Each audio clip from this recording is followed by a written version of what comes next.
Hey y'all, what's good, beautiful people? It's your girl Tay, and I'm here yet again with another update video. So definitely make sure you guys smash that like button, comment down below, subscribe, plus push the post notification bell button so that way anytime I upload a video, you will be notified. So today we're literally going to be talking about what's going on with the IRS. We're going to look specifically, I'm going to look specifically on their website and just give you guys any news releases, any updates, or any information that I think will be relevant right now. I think that the majority of you guys, myself is included, is waiting on tax payments since we're not getting no type of stimulus anytime soon.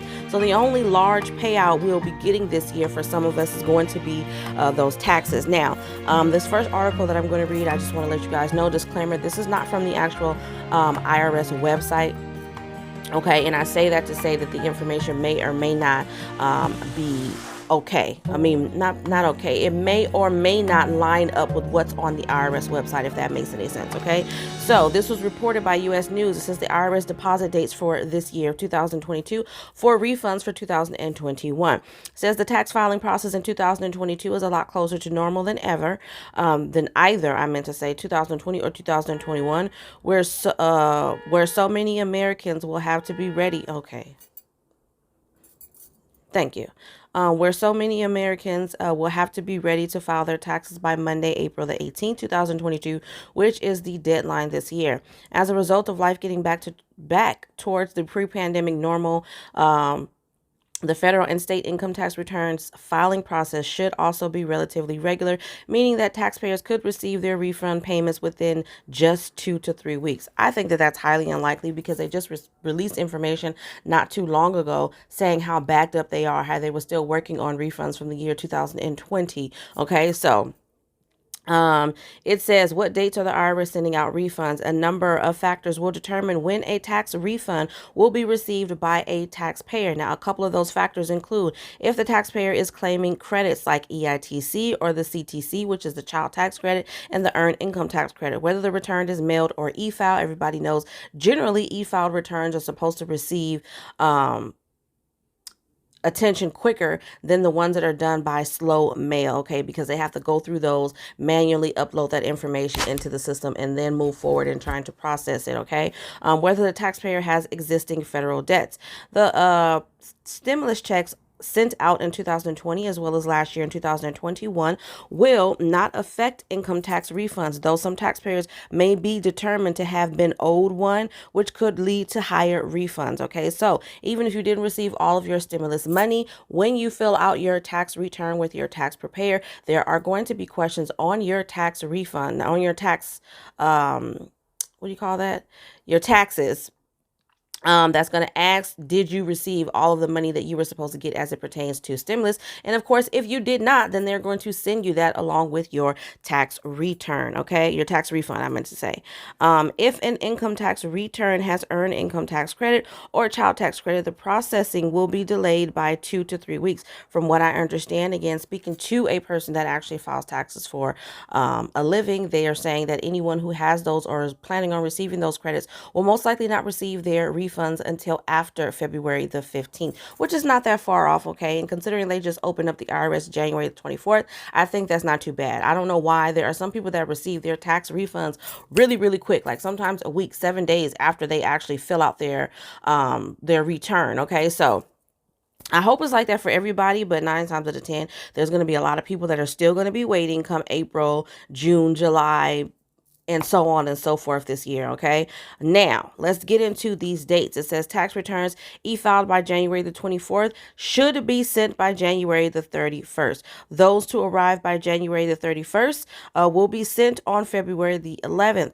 The following list shows the filed by date on the left, followed by the, okay, so you guys don't need to know that. So, if you file by February the 7th, they're saying that you should receive it around February the 18th. If you file by February the 14th, you should receive it by February the 25th, February the 24th to receive by March 4th, February the 28th to receive by March 11th, March 7th by March 18th to receive March return filed March 14th. I don't know if I said this one, to receive by March the 25th.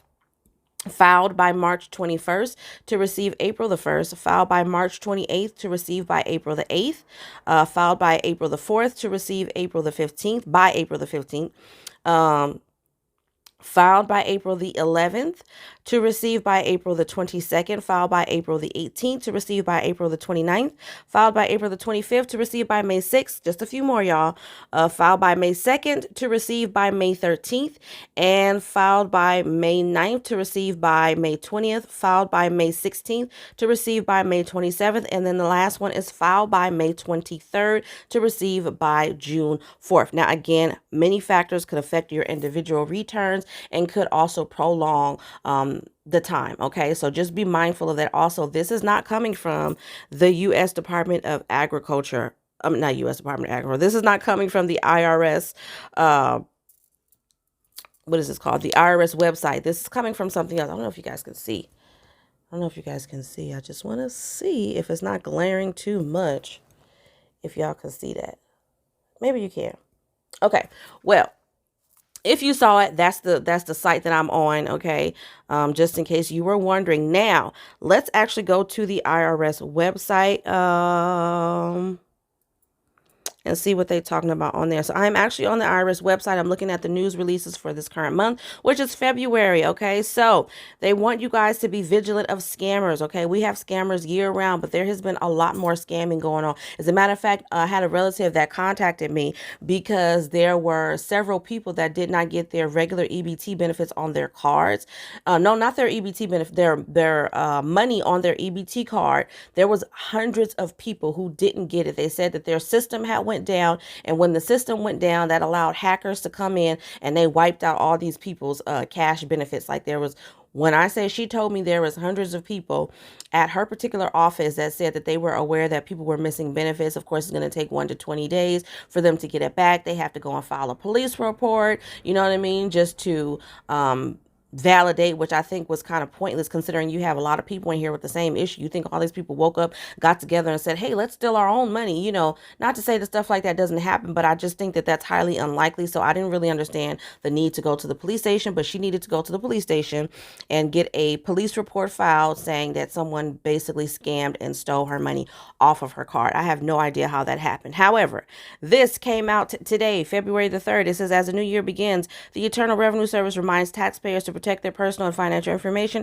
throughout the year and watch out for IRS impersonation scams, along with other schemes that try to trick people out of their hard-earned money. These schemes can involve text message scams, email schemes, and phone scams. This tax season, the IRS also warns people to watch out for potential unemployment fraud. So if you are receiving unemployment right now, just be mindful that people are stealing people's unemployment money too off of their state distributed card in which their benefits go on. You know, if you receive a check, I think that's a little bit different. But for the most part, if you have a debit card that is linked to your unemployment benefits, you need to be mindful of that too, because again, I have people call me and had that same issue happen to them last year. All right.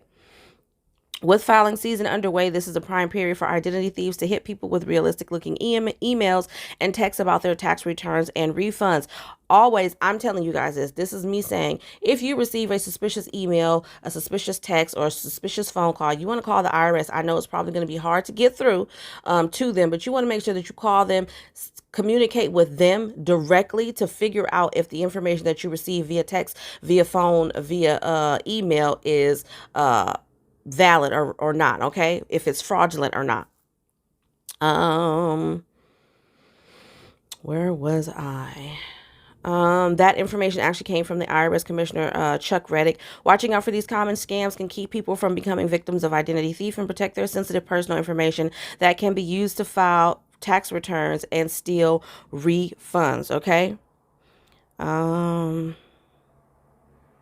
There is a website online that says phishing@irs.gov, where you can, I guess, send the email or the text message a screenshot because they, of course, they want to catch these people. But there's a bit more information on here regarding the steps that you can take if you fall victim to any of these situations. I don't want to go into it because it's a lot, but it is available on the IRS website. Now, it says the IRS has provided revised answer for the 2020 recovery rebate credit on tracking payments. So let's take a look at that and see what they're talking about over there.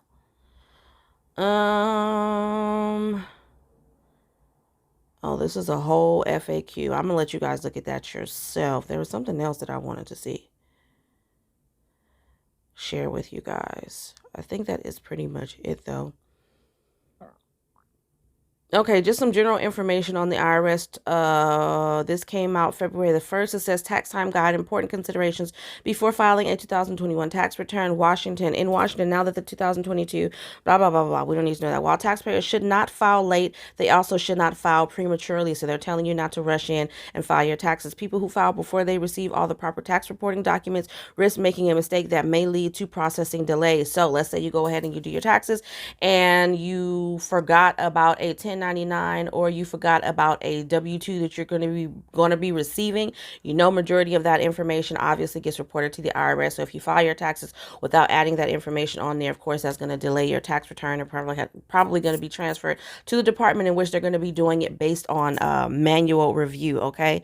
It says this year the IRS sent out, which I told you guys about this already. They sent out letter 6419, which is the advanced child tax credit reconciliation document. Okay. You want to make sure that you have that so that you put the right amount on your tax return. Okay. I think the rest of this stuff is pretty basic in general. I just wanted to give you guys that information.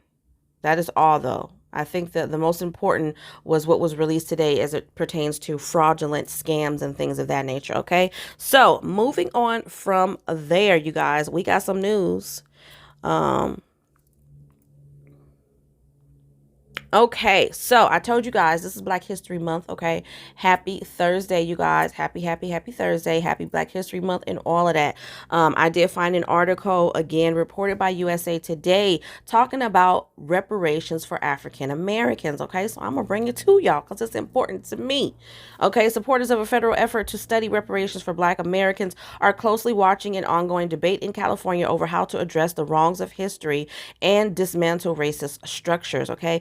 California is the first state in the nation to seriously consider some form of reparations for Black Americans. The California Reparations Task Force is made up of academics, lawyers, civil rights leaders, lawmakers, and other experts convened by Governor Gavin Newsom and is tasked with studying the state's role in perpetuating the legacy of slavery. The task force is expected to recommend proposals to the legislature by next year. Now, last week it says the task force members listened to experts give testimony on the exclusion of Black people in tech and public health and the effects of discrimination on African Americans' mental and physical health. It was the group's sixth meeting since it began its work last summer.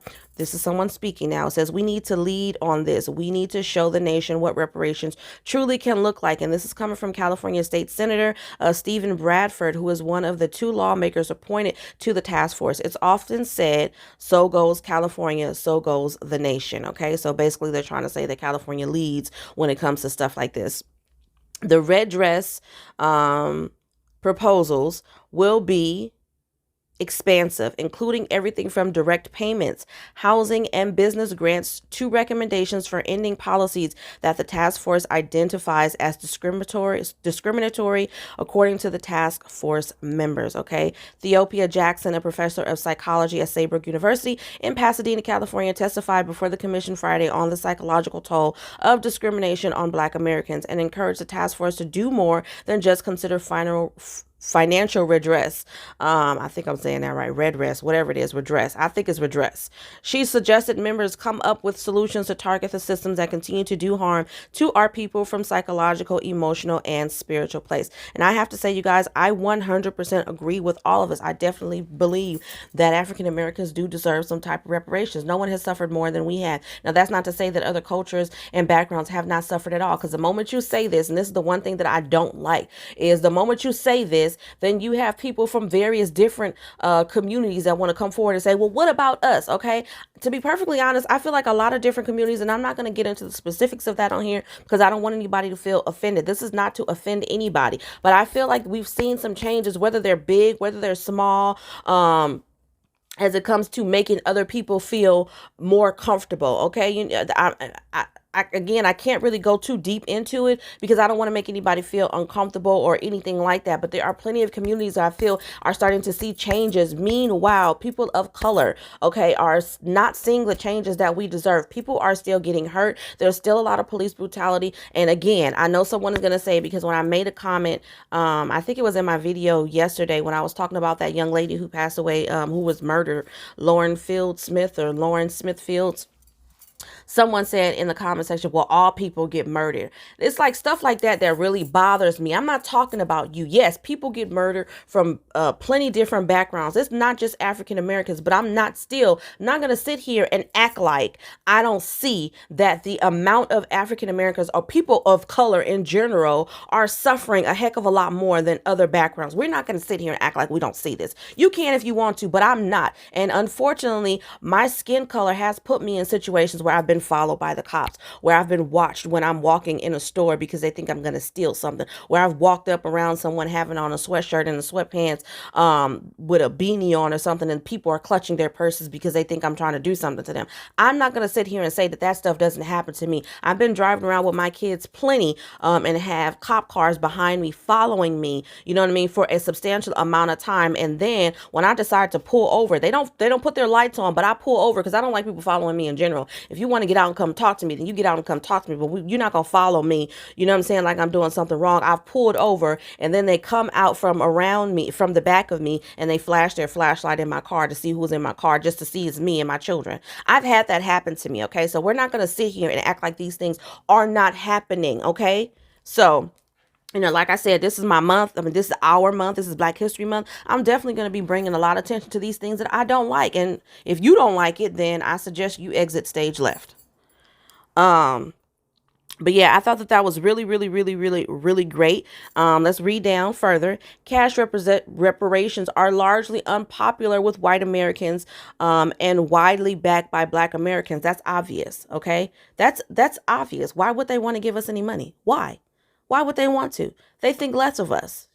I mean, just keeping it 100, that's the reality of the situation. But the fact that somebody else this is my thing. It's not just African Americans that are seeing this. And I'm sad at the fact that it has taken some very, very, very severe traumatizing situations like the unfortunate death of George Floyd to bring a lot of things to the light. But at the same time, I don't necessarily think that that situation, how do I say it? The problems were around before he passed on. The problems were around before anything happened to him, and people were walking by, you know what I'm saying, acting like they didn't see it because it's not affecting them. You know what I mean? Until the point where now it's getting all of this attention in the media, people having a harder time ignoring those facts, right?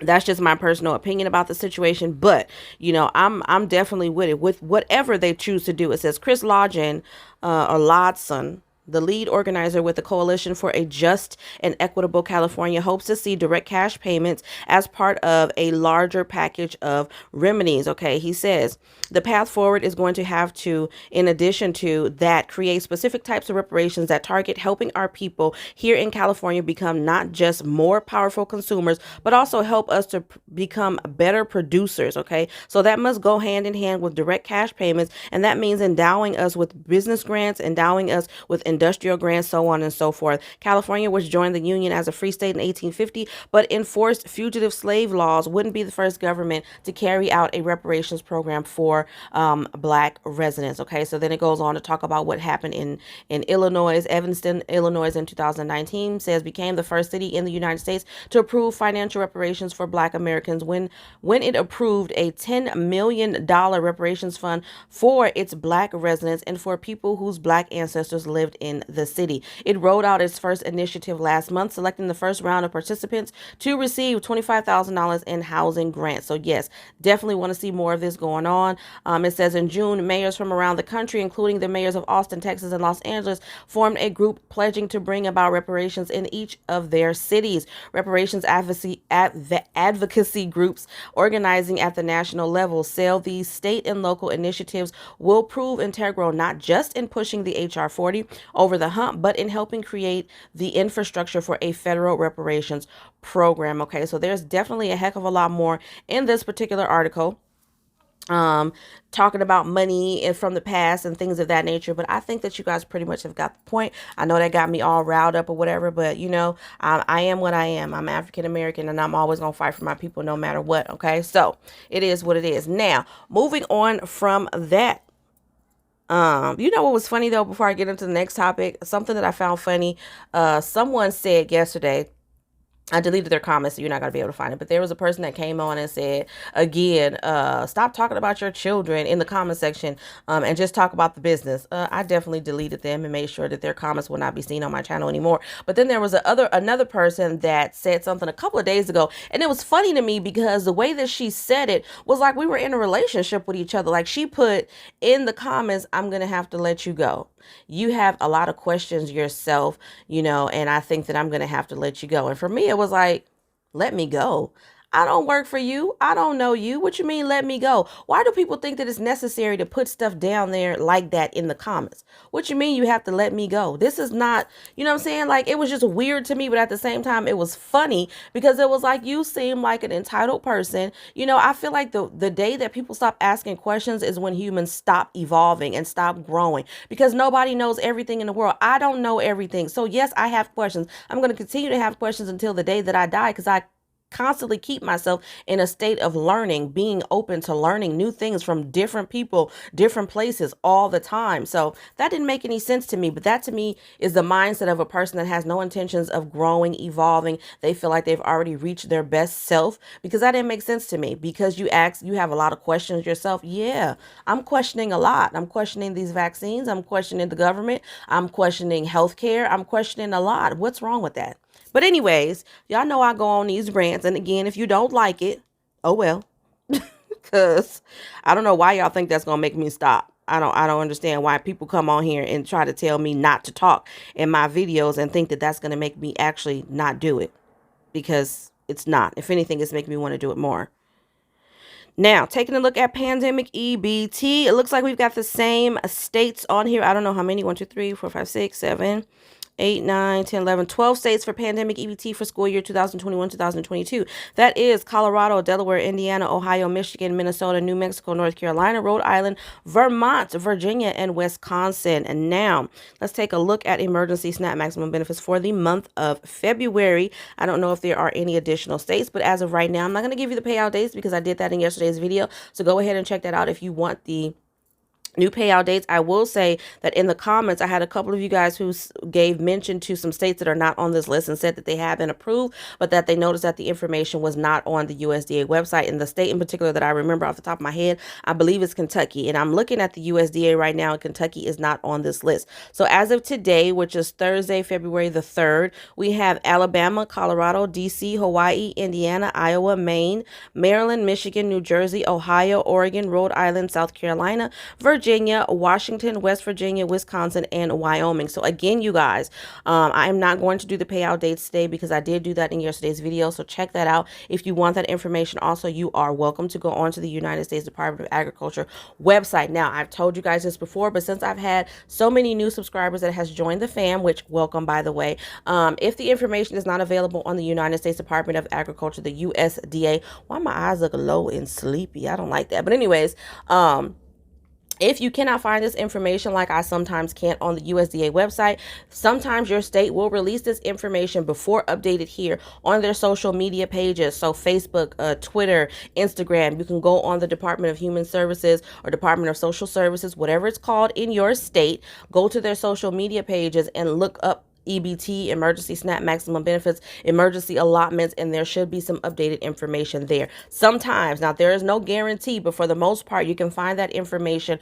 relative to your state on their social media pages. So I just wanted to leave you guys with that, just in case you were unaware. Now, as always, you guys, I hope this information was in some way helpful or useful to you guys. I hope I didn't turn any of you guys off with my normal rant. You know, I told you guys we finna go hard this month. I'm definitely gonna go hard, keep you guys updated, but I'm also gonna bring these issues that I do think are I'm not seeing any improvement to the light as much as possible. That's a part of me using my platform to be of service to the community, okay? But at any rate, you guys, I hope this information again was some way helpful or useful to you guys at the least little bit. Don't forget to smash that like button because it really does help to let YouTube know that you like what I'm doing and y'all want me to stick around, okay? Also, don't forget to subscribe to my new channel, which is Live, Love, Elevate 2. I will leave the link for that down below in the description box. And as always, don't forget to live, love, and elevate, you guys, always. And I will see you guys in the next video. Peace, y'all.